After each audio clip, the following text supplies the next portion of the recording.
Jaz sem sploh razmišljal, da mogoče ta naslov sploh ni primeren, ampak v redu, v redu. Bomo ostali pa vloge teatra v političnih procesih. Gre za en prispevek, ki je pač malo poenostavljen, zaradi tega, ko poskušam ene koncepte predstaviti, ki so mogoče malo bolj zakomplicirani, pa pač neke premisleke, izkušnje in tako naprej.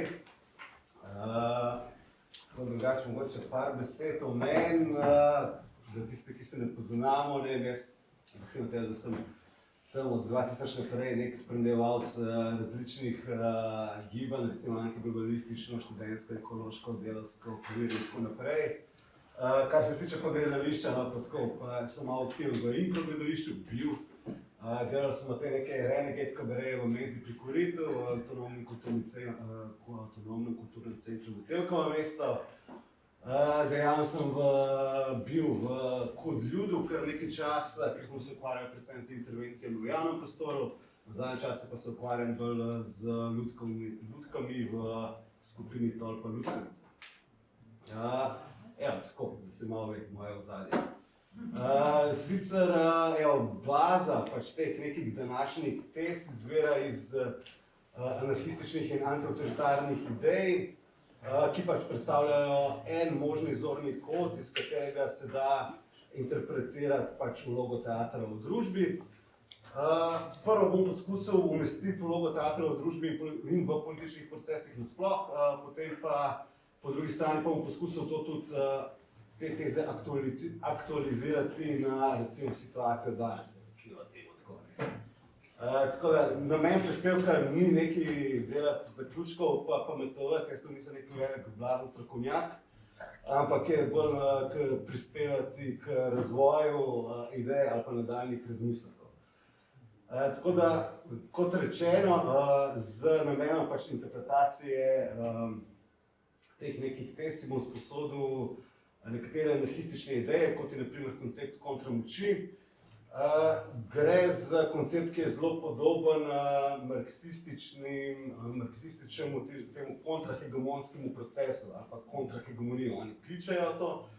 V glavnem, pri kontramoči gre za to, da vzpostavljamo lastne družbene institucije onkraj dominantnega sistema, s katerimi naj bi krepili lastno družbeno moč že danes.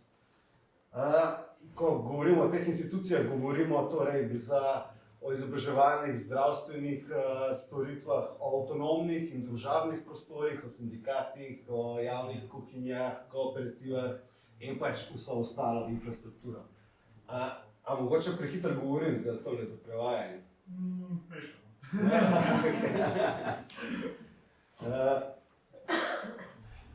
Tako da, pol iz te kontramoči, to je en kar tak vseobsegajoč koncept, mislim vseobsegajoč, kar širok koncept, ampak en segment tega, ki je tudi pomembnejši v resnici, pa je v bistvu tudi kontrakultura. Pri kontrakulturi pa gre za to, da kontrakultura ali pa koncept kontrakulture zagovarja ustvarjanje lastne, avtentične kulture, katera namen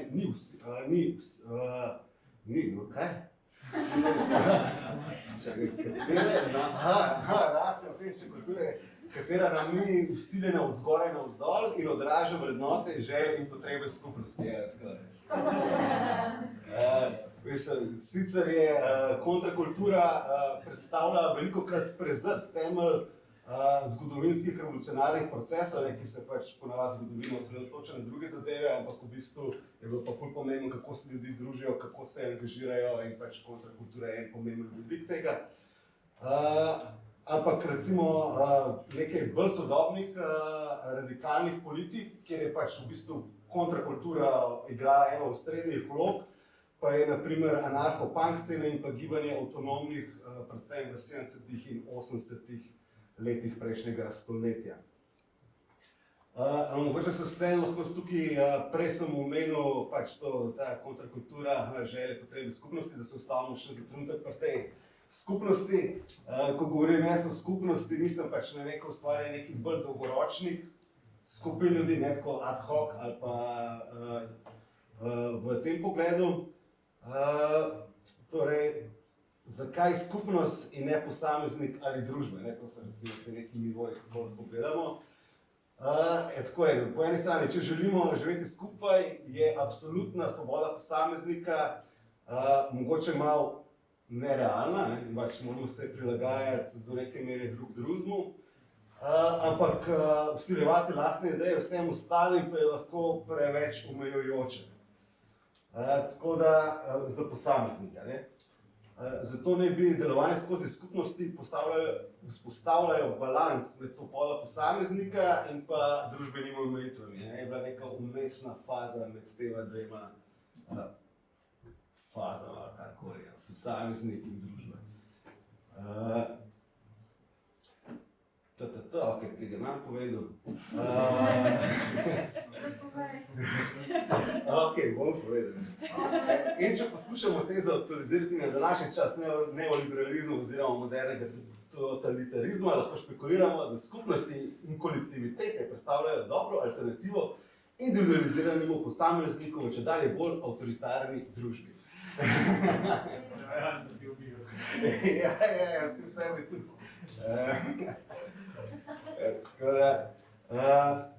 No, tudi zato libertarne ideje zagovarjajo organiziranje, kot na primer stanovanjske skupnosti, delovne kolektive in pa ostale samoorganizirane interesne skupine. Saj gre pri tem za neke strukture, na katerem bi posameznik lahko še imel vpliv, da se pač spet ta balans. Zdaj pa pridemo do tega poenostavljanja še malo večjega. Recimo, če pogledamo na družbo, bi lahko recimo naše delovanje v družbi razdelili na 3 nivoje. Imaš recimo temu institucionalen nivo. Tukaj predvsem mislim na delovanje znotraj recimo državnih ali pa korporativnih institucij. En drug nivo bi lahko bil pač nivo delovanja v okviru civilne družbe. Tukaj pač predvsem mislim na nevladni in pa kulturniški sektor. Pač tretji nivo pa je recimo avtonomni nivo, to pa v smislu delovanja onkraj okvirov določenih od zgoraj. Veliko nas je vpetih v več nivojev naenkrat, vendar je med njimi verjetno dobro ločiti, ker sicer pač močnejši, recimo temu, močnejši nivoji, sektorji, karkoli, lahko v bistvu pojejo in pa rekuperirajo manjše. Zaradi tega je treba ohranjati neko distanco in pač sodelovati tudi v bistvu ne kar prepletati, ampak z ozaveščenimi premisleki pač in primerno distance sodelovati. Ampak to sodelovanje pa je potrebno in smiselno. Tako da ja, to je smiselno, ok, ampak to razlikovanje pa prispeva v končni fazi tudi k raznoterosti, ki pač družbo, skupnosti in tako naprej bogati. To pa še posebej velja v času, ko si oblasti podrejajo javne in državne institucije, ter zakonodajno in finančno izsiljujejo civilno družbo, ter se na nepokorne v čedalje večji meri spravljajo tudi z represivnimi metodami. V takšnem času se je potrebno tudi zavedati, da so ideje, ki presegajo delovanje po družbeno začrtanih vzorcih, še bolj pomembne, kakor tudi njihovo udejanjanje, pa še tudi gre le za nekakšne mikroprakse, recimo temu. No, tudi ko govorimo o kontrakulturi, lahko tukaj razmišljamo o večjih nivojih delovanja. Tako da en nivo bi lahko bil, kako lahko prek kontrakulture prispevamo k gradnji kontramoči. Meni se zdi ena zelo pomembna zadeva, ki je bila v bistvu malo že prej rečena, pa še kdaj prej, je, in bi se dal polemizirati, je pač že, da recimo to večanje kontramoči dosega že s tem, da samo izvajaš kvalitetne dogodke v skupnosti. Torej, dogodke, ki so v sozvočju z vsebino, vrednotami in željami skupnosti. Recimo, po drugi strani pa že samo s tem, da si aktiven in vključuješ ljudi v takšne kontrainstitucije, pač jačaš samo moč. Recimo, po naslednjem nivo bi lahko bil že tudi sam način organiziranja takšnih institucij. Institucije, recimo v tem konceptu kontramoči, so organizirane na podlagi principov samoorganiziranja, avtonomije, horizontalnosti, solidarnosti, antišovinizmov in pač te klasični principi antiautoritarnega gibanja. Se tudi v institucijah razbijajo tradicionalne vloge in pa tudi položaje pač določenih ljudi, oseb, ki so pač noter, kar še ne pomeni, da se s tem razrešujejo tudi funkcije. Sam pač pomeni, da režiser ni več pomemben ali pa en direktor ali promotor, whatever zdaj obstaja, ampak da je to pač vse bolj nivelirano. Tako da to so tako dva nivoja, ki pač tudi že malo nakazujete, kako v bistvu mi samo za vzpostavljanje te kontrakulture lahko pač vplivamo že na naša življenja, naprimer. Tretji nivo, ki pa je mogoče malo bolj diskutabilen ali pa malo bolj zagoneten, pa je recimo kako prenesti zdaj te aktivnosti takšnih kontrakulture in se kako s temi aktivnostmi vplivati na aktualne družbene procese. Samo še 3 minute imam, res?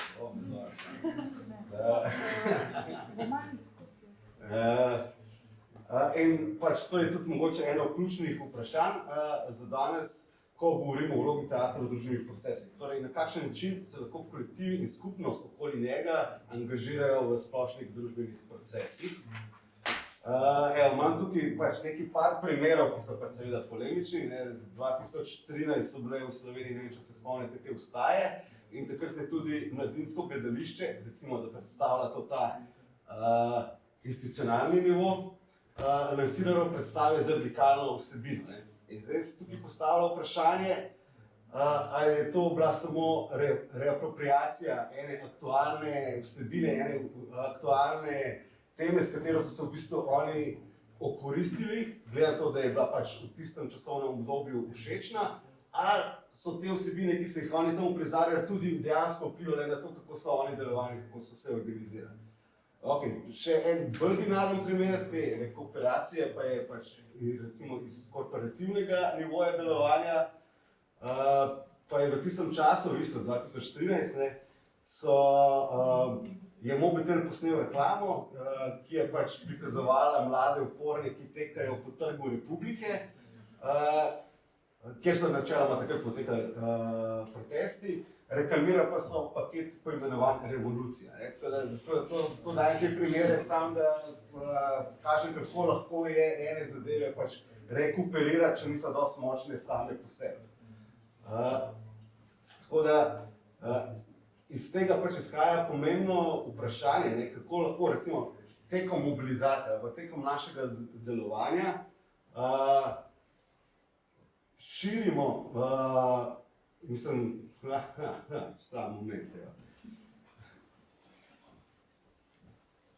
kako to recimo pri nas je dosti močna, pri nas je dosti močna, predvsem v Ljubljani, recimo civilna družba, ki se pač, kot je bilo rečeno, velikokrat vklapa tudi v te politične procese.